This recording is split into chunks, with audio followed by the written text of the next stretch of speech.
Madhava Kunja Vihari.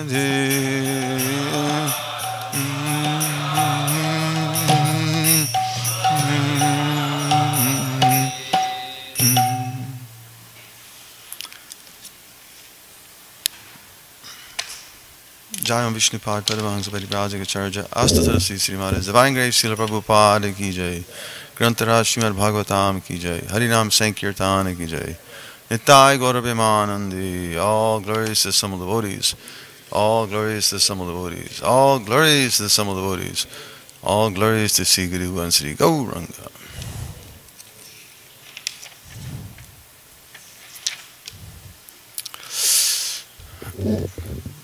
So we were thinking that because today is Srila Narottama Das Thakur's appearance day, we would commemorate it by singing one of his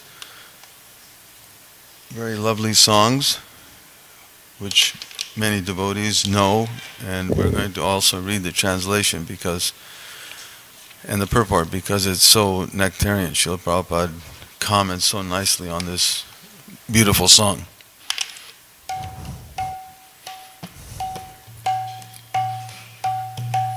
Sri Krishna Chaitanya Prabhu Daya Kauramode Sri Krishna Chaitanya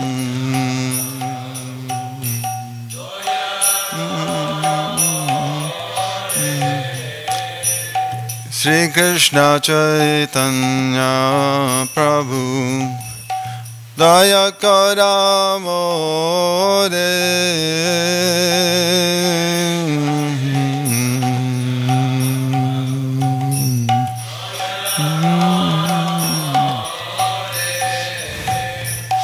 Tomavina Kedayalu Jagata Sangsare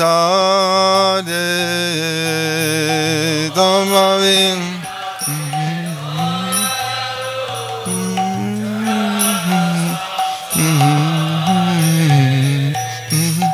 Patita Pavana Hetu Tava Avatara Manitam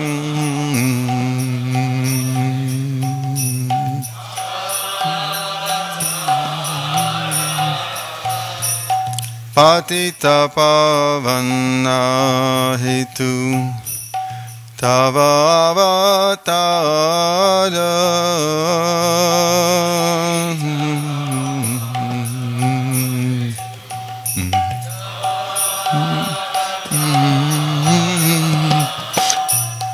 Mosamopatita Prabhu Napaive Ada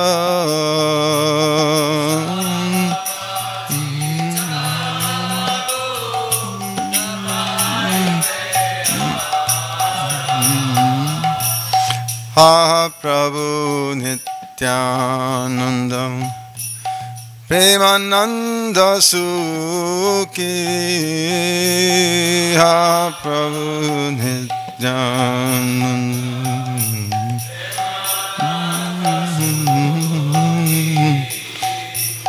Ha Prabhu Nityananda Premananda Sukhi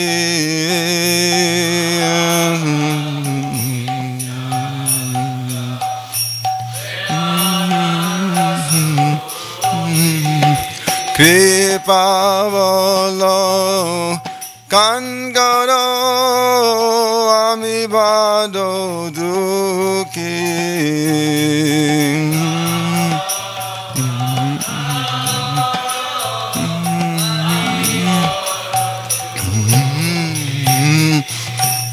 Daya Karo Sitapati Advaita Gosaka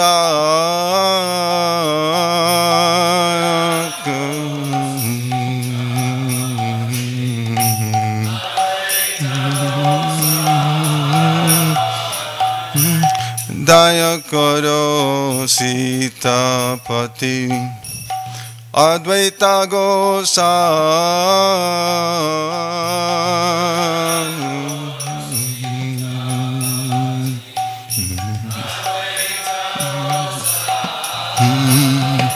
Tava kripa bole pai Chaitanya Nitai.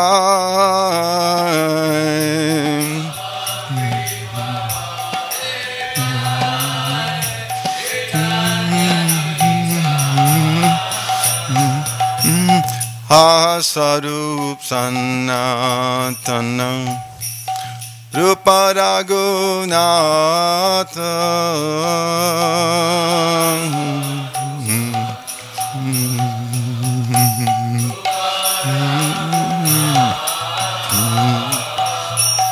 Hasarup Sanatanam Rupa Raghunatha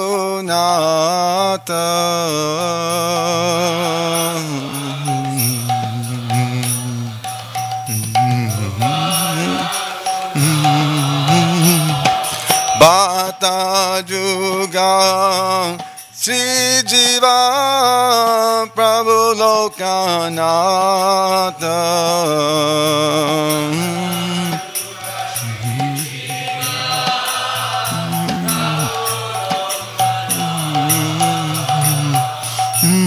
Daya Karo Sri Acharjam Prabhu Srinivasa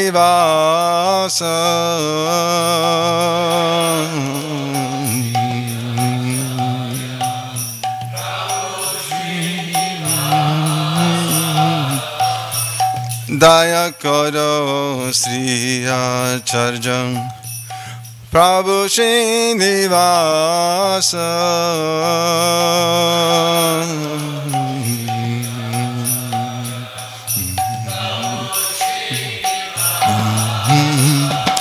Ramachandra Sangamage Narottama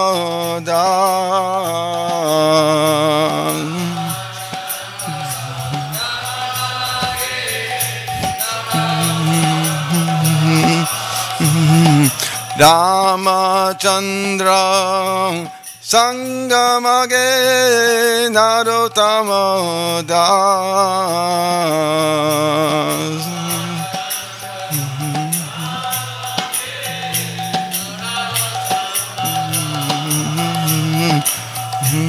Sri Krishna Chaitanya Prabhu Daya Kodamore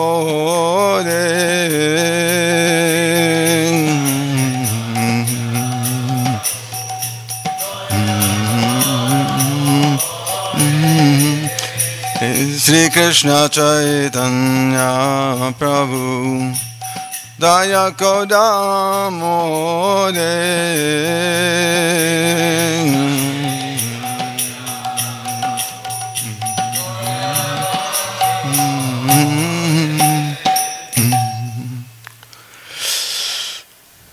My dear Lord Chaitanya, please be merciful to me, because who can be more merciful than your Lordship within these three worlds?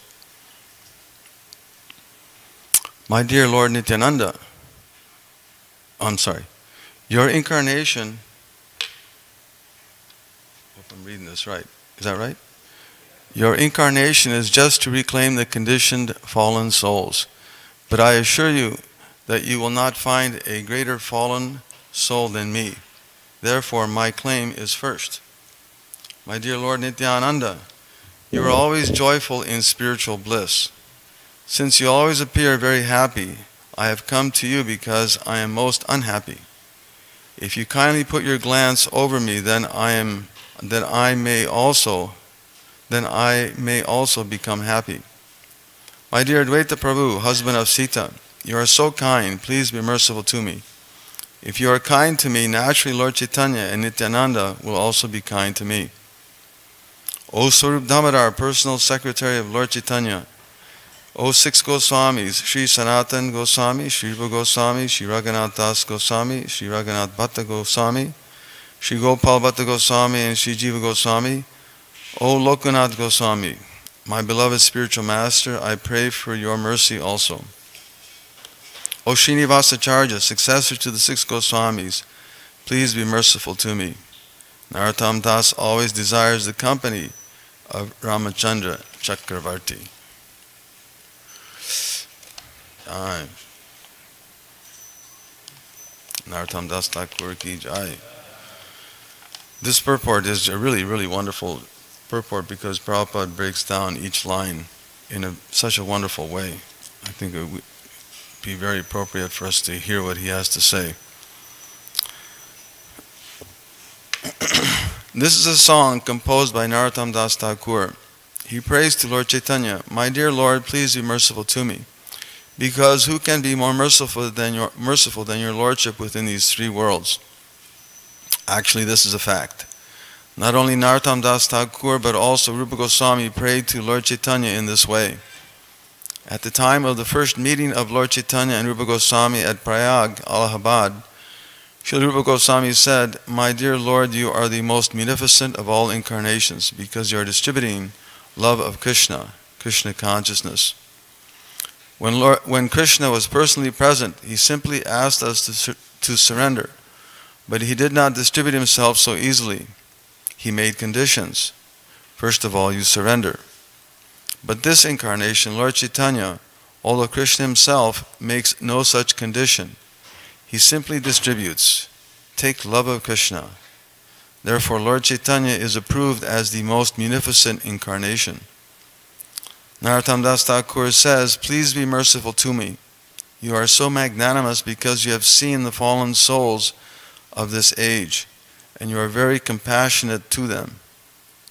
But you should know also that I am the most fallen. No one is more greatly fallen than I am. Patita pavana hetu tava avatar. Your incarnation is just to reclaim the conditioned fallen souls. But I assure you that you will not find a greater fallen soul than me. Therefore, my claim is first." Then he prays to Lord Nityananda. He says, "Haha Prabhu Nityananda Premananda Sukhi." My dear Lord Nityananda, you are always joyful in spiritual bliss. Since you always appear very happy, I have come to you because I am most unhappy. If you kindly put your glance over me, I may also become happy. Then he prays to Advaita Prabhu, Dayakora Sita Pati Advaita Gosai. Advaita Prabhu's wife's name is Sita. Therefore, he is sometimes addressed as Sita Pati. Thus, Narottama Das Thakur prays, "My dear Advaita Prabhu, husband of Sita, you are so kind. Please be kind to me. If you are kind to me, naturally Lord Chaitanya and Nityananda will also be kind to me." Actually, Advaita Prabhu invited Lord Chaitanya to come down. When Advaita Prabhu saw that the fallen souls were all engaged simply in sense gratificatory processes, not understanding Krishna consciousness, he felt very much compassionate toward the fallen souls. And he also felt himself incapable of claiming them all. He therefore prayed to Lord Krishna, "Please come yourself. Without your personal presence, it is not possible to deliver these fallen souls." Thus, by his invitation, Lord Chaitanya appeared. Naturally, Narottama Das Thakur prays to Advaita Prabhu, "If you will be kind to me, naturally Lord Chaitanya and Nityananda will also be kind to me." Then he prays to the Goswamis, "Haha Swarup Sanatan Rupa Raghunath." Swarup refers to Swarup Damodar, the personal servant or secretary of Lord Chaitanya. He was always with Chaitanya Mahaprabhu, and he immediately arranged for whatever he wanted. Two personal attendants, Swarup Damodar and Govinda, were constantly with Lord Chaitanya. Therefore, Narottama Das Thakur also prays to Swarup Damodar, and then to the six Goswamis, the next disciples of Lord Chaitanya: Sri Rupa, Sri Sanatan, Sri Bhatta Raghunath, Sri Gopal Bhatta Goswami, and Sri Jiva Goswami, and Raghunath Das Goswami. These six Goswamis were directly instructed by Lord Chaitanya to spread this movement of Krishna consciousness. Narottama Das also prays for their mercy. After the six Goswamis, the next Acharya was Srinivas Acharya. Actually, Narottama Das Thakur was in the disciplic succession after Srinivas Acharya and was almost his contemporary. and his personal friend was Ramchandra Chakravarti. Therefore he prays, I always desire the company of Ramchandra. He desires the devotee's company. The whole process is that we should always pray for the mercy of the superior acharyas and keep company with pure devotees. Then it will be easier for us to advance in Krishna consciousness and receive the mercy of Lord Chaitanya and Lord Krishna. This is the sum and substance of this song sung by Narottama Das Thakur.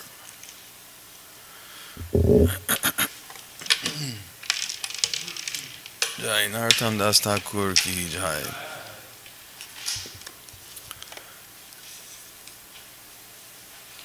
So today is also Krishna Madhurotsava. I think we mentioned this morning, which is another day that Krishna performed his Rasa Lila with the gopis. Just as a side note, that's why we have this beautiful full moon this morning. So we wanted to just say a couple things about Srila Narottama Das Thakur. First, Narottama appeared in the early 1500s, around 1534, in a very quaint village called Kaituri, which is in present-day Bangladesh. And his father was Krishnananda Datta, and that name Datta is very significant to us because there's also a recent Datta, I'm sure all of us are familiar with, Bhaktivinoda Thakur, who appeared in that line, that lineage. And it's described that Krishnananda was a very pious king and a very wealthy kayasta also, a mercantile, and was very respected, as of course we know that in most recent history, Srila Bhaktivinoda Thakur coming in that line, the family was responsible for establishing what we know as present-day Calcutta, which is very significant. So they were a very noble family and lineage, and his birth, Narottama, his birthday his birth appearance was actually predicted sometime earlier in a conversation between Chaitanya Mahaprabhu and Nityananda. When Lord Chaitanya was traveling, he, with his associates, he met Lord Nityananda in a wonderful place called Ramakeli, which is on the other side of the Padma River, and on the other side from Kaituri. And they had a very interesting encounter. At the time, Lord Chaitanya was experiencing various fascinating, you could say, ecstasies, and regularly he would call out, Narottama, Narottama. And the devotees were wondering, what is this, Narottama?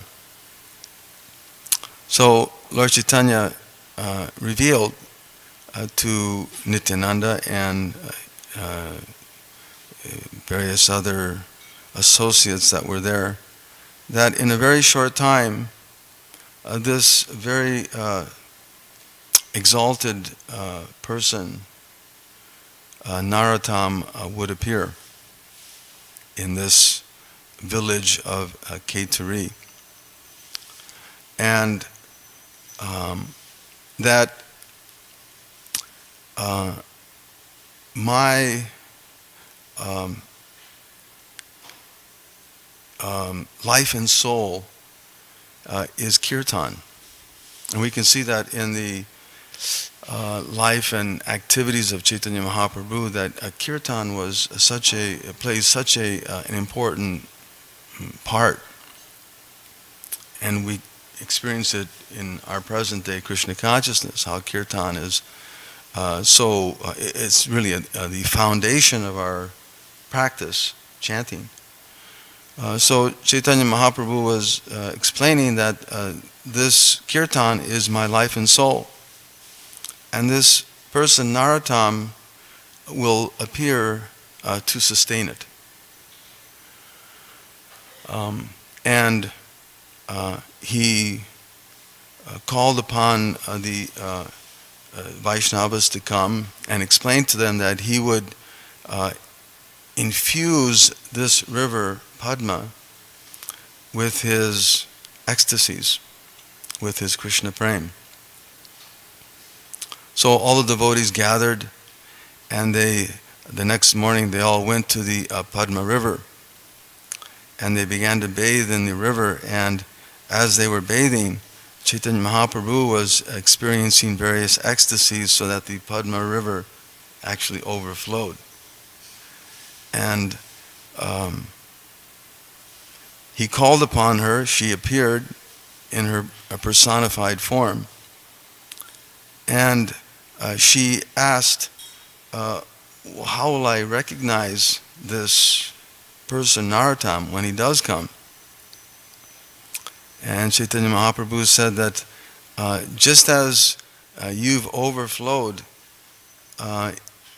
in my coming and bathing, so also when this Narottama comes, you'll overflow in Krishna prema. So then, understanding that, she again merged into her river form, and in this way the devotees were enlivened. So it's described that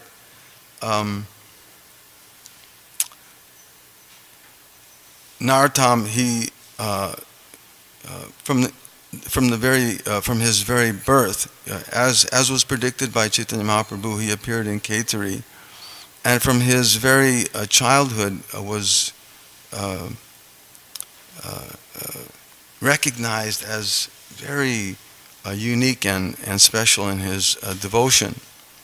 During his Prashanam ceremony, when the child receives grains, he was offered numerous times grains, and he refused them. And everyone was sort of bewildered. Then some Vaishnava came from a distant place, having the same food items as was being offered to him, and offered it to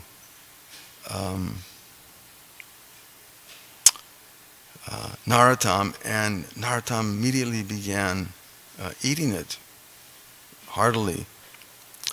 And the devotees and all the family, they could understand from that this was being offered by a Vaishnava. It was a prasad, and that the other items that were offered to him earlier were not prasad.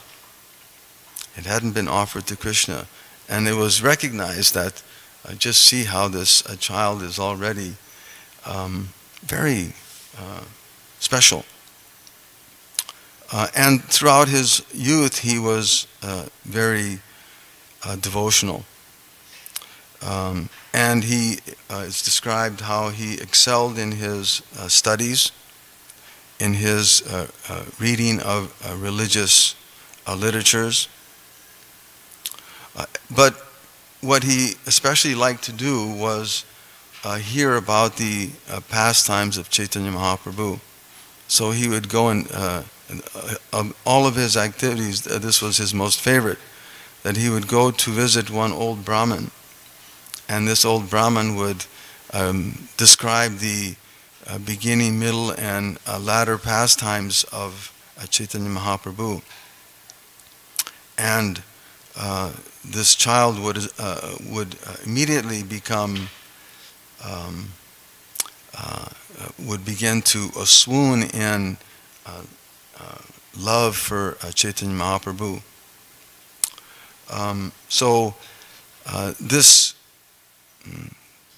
In this way, he was progressing very nicely as a young devotee. When he was in his early teens, he had one dream in which Lord Nityananda appeared. He was approximately 16 at the time. It's described that Lord Nityananda appeared in a dream and told him that he should go to bathe in the Padma, and there he would receive Gaur Prem.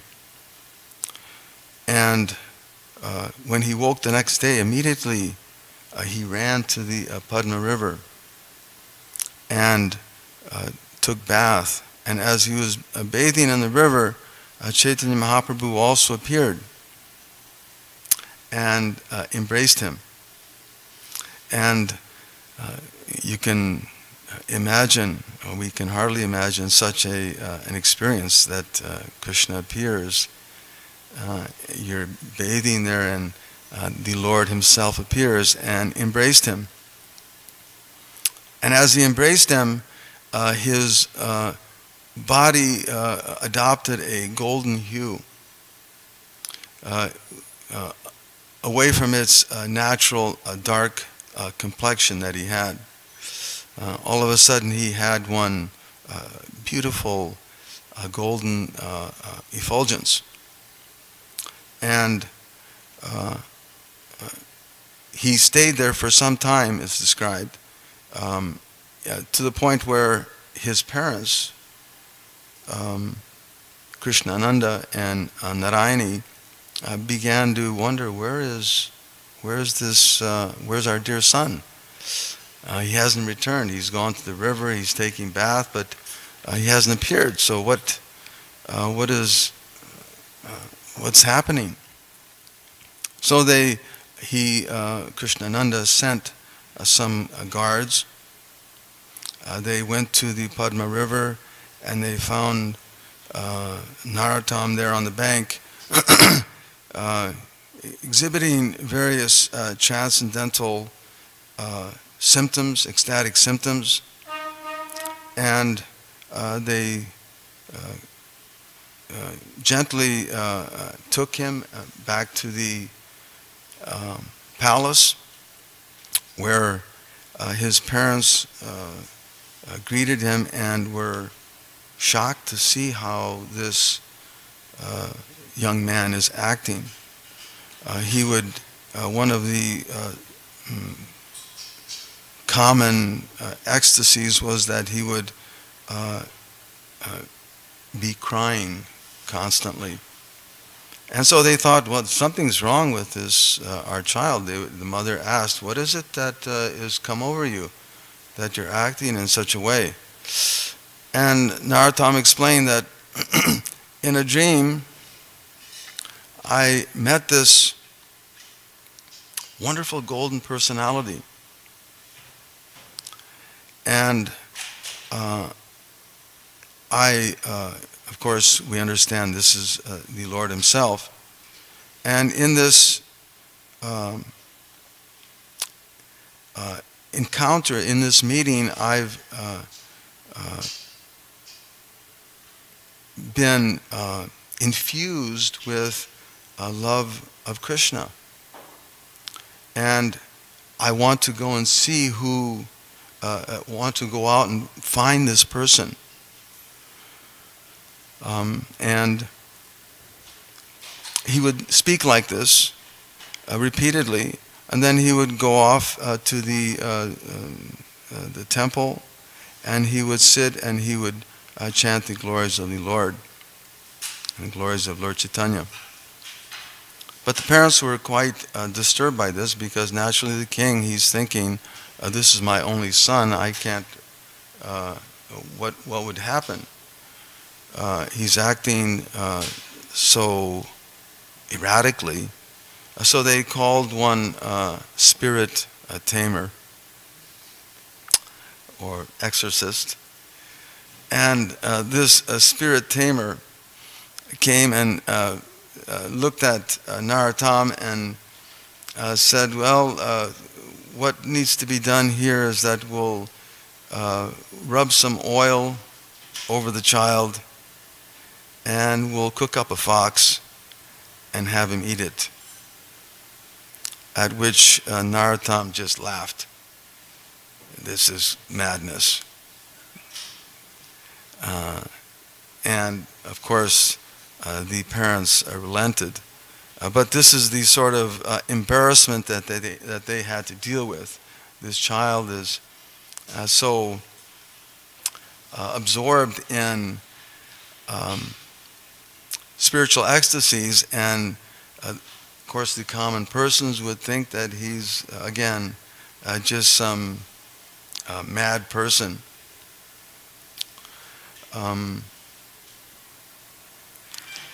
And shortly again after that, Narottama had another dream where Lord Chaitanya appeared and instructed him to go to Vrindavan. At this time, again, he was in his early teens, but Lord Chaitanya instructed him that he should go to Vrindavan and look for Lokanath Goswami and take initiation from him. And who had been, Lokanath had been instructed earlier by Chaitanya Mahaprabhu to go to Vrindavan. Lokanath was a contemporary or a student, friend of Chaitanya Mahaprabhu.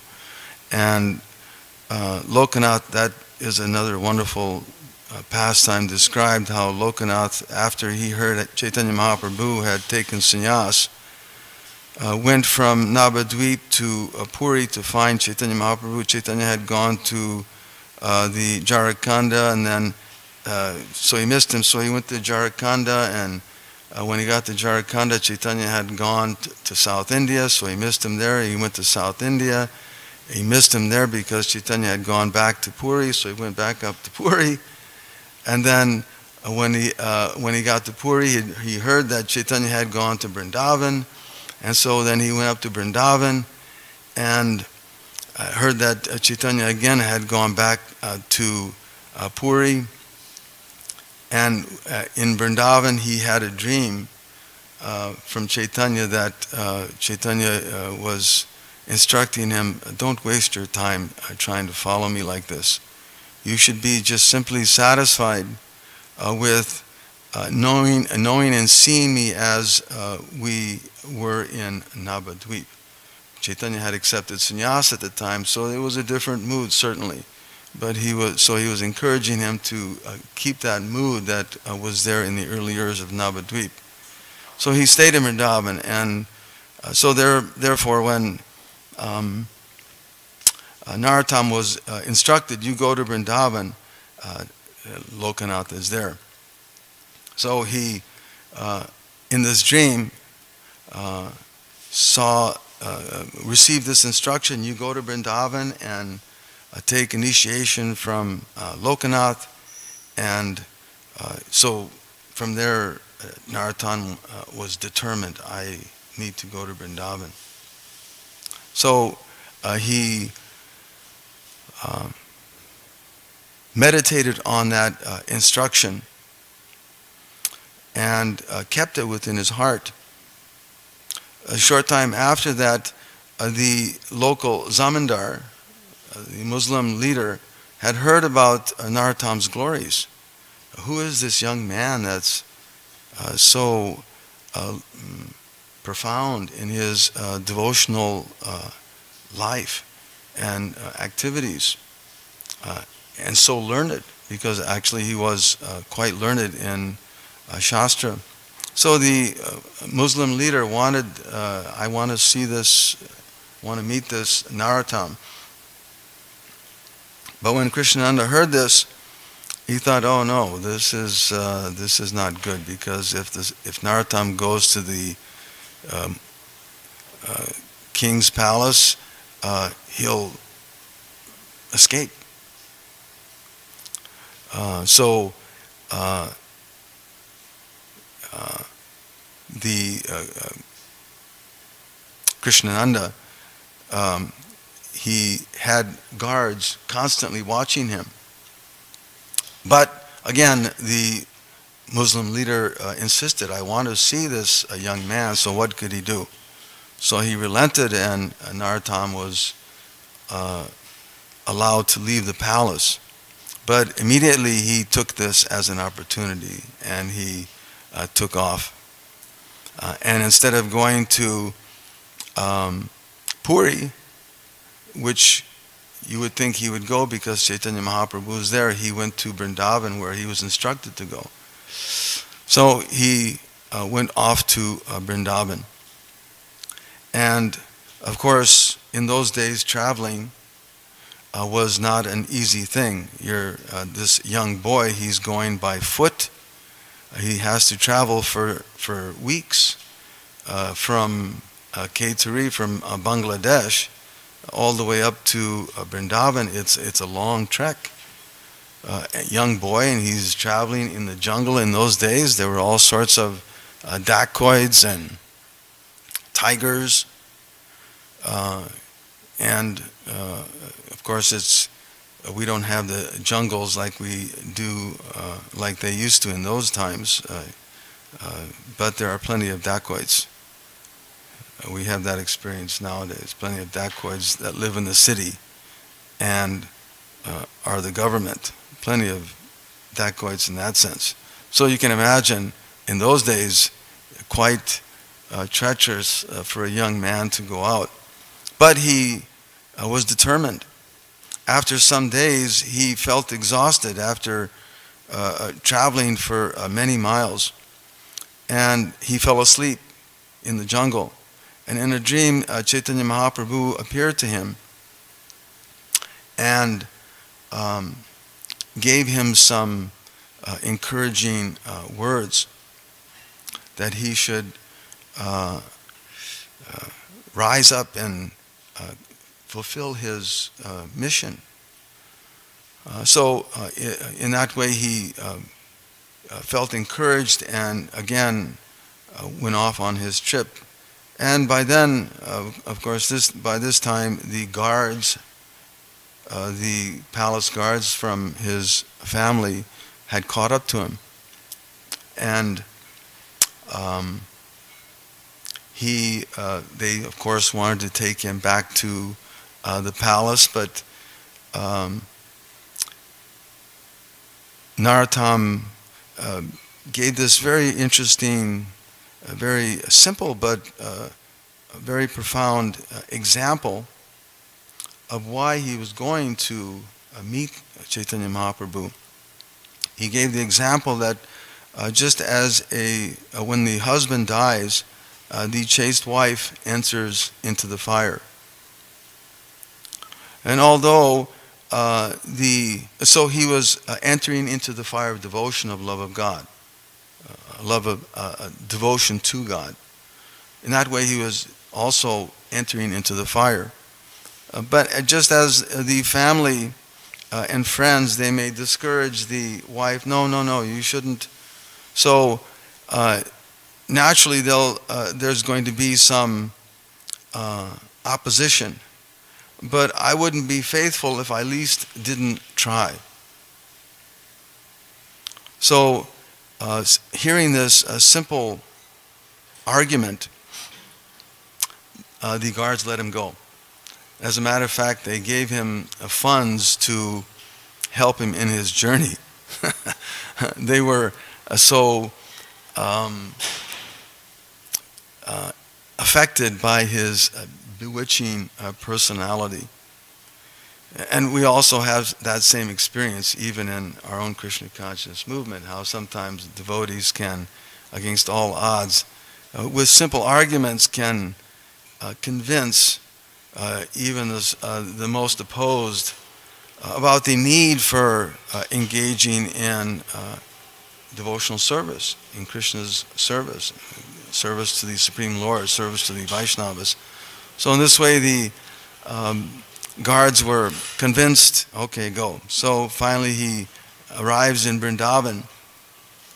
And when he gets to Vrindavan, he hears that all of the great souls, Lord Nityananda, Nityananda, Lord Chaitanya, Rupa Sanatan, so many great souls have passed on.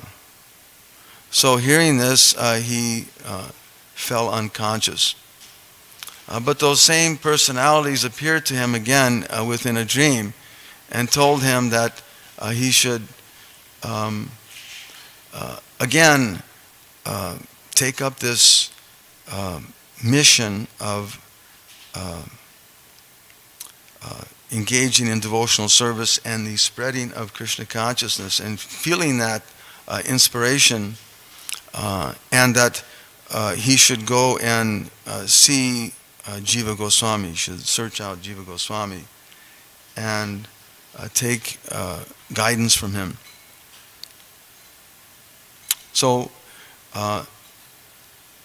finally he did meet Lokanath Goswami, took initiation from him. At that point also he met Jiva Goswami, who introduced him to Shyamananda and Srinivas, and the three of them began or created the first travel and Sankirtan party. And the three of them would travel around Orissa and Bengal, spreading the Krishna consciousness movement, philosophy, and the bhakti process. And of course, this went on for some time until the bhakti shastras were stolen, which is a whole nother wonderful pastime, stolen by a Muslim king, which Jiva Goswami also had a hand in resolving that issue. But the Bhakti Shastras were stolen, so the Narottama and Srinivas and Shyamananda, their party separated, but they engaged in active preaching work. Narottama eventually going back to Kaituri and establishing what we know today as the Gaur Purnima festival. And at that time, he, during that Gaur Purnima festival, began to develop the presentation of Krishna consciousness with deity worship and kirtan and dioramas and dramas. So this was very instrumental, because Srila Prabhupada, or it's described at least in this commentary, that this was instrumental, this Kaituri festival, because again the Bhakti Shastras had been stolen there, so there was no way to transmit and share this wonderful science of Krishna consciousness. So these festivals were established with the idea of establishing the Vaishnava Siddhanta, and became very, very important. And of course, the most important part of it was the kirtan. And In these festivals, the kirtan would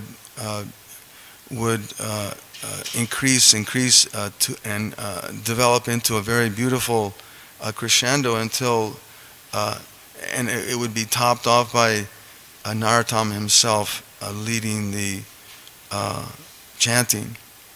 And his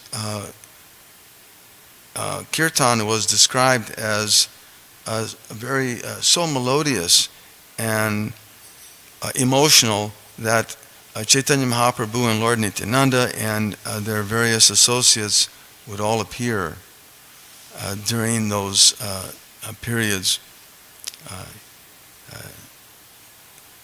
And the devotees would swoon in, again in transcendental ecstasies. So this went on for some time until finally, as described, that Narottama in his latter years, after this festival had become very established, decided that he would wrap up his pastimes and wanted to go back and, or he wanted to again be with his other intimate friends like Ramchandra and Jiva. All of these wonderful souls had already passed on, and he was feeling separation, so he wanted to wrap up his earthly pastimes. And so he laid down and went into trance. And as he lay there for some days, the smartas began to criticize that just see this Sudra, he's always been a Sudra and now he's going to die as a Sudra. And of course, Sudra, these were Smarta Brahmanas. They were very critical. They were so critical that at various points in Narottama's life, he was threatened, even with death. They tried to harm him in different ways. And we see this also in the histories of various other Vaishnavas, how sometimes the atheistic class of people, they become so envious that they'll do anything to impede the propagation of Krishna consciousness. So also these smartas, they were very critical. And just see, he's a Sudra, he's dying like a Sudra. So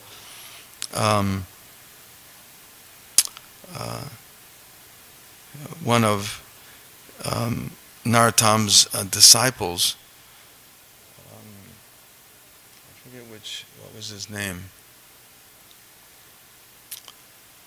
One of his disciples prayed that, dear Master, please come back and show these persons what fools and rascals they are. So at that point, Narottama's body began to glow, and he opened his eyes and called out, Radha Krishna Chaitanya. And when the smartas saw this, they were struck with wonder, and they all and in full humility fell and asked for forgiveness, and eventually, as described, became his disciples. So this was his first sort of, you could speak, phase of passing. And then short time after that, a few months later, he decided, okay, I'm going to leave this world. So he asked his disciples that they could please take him to the Ganga.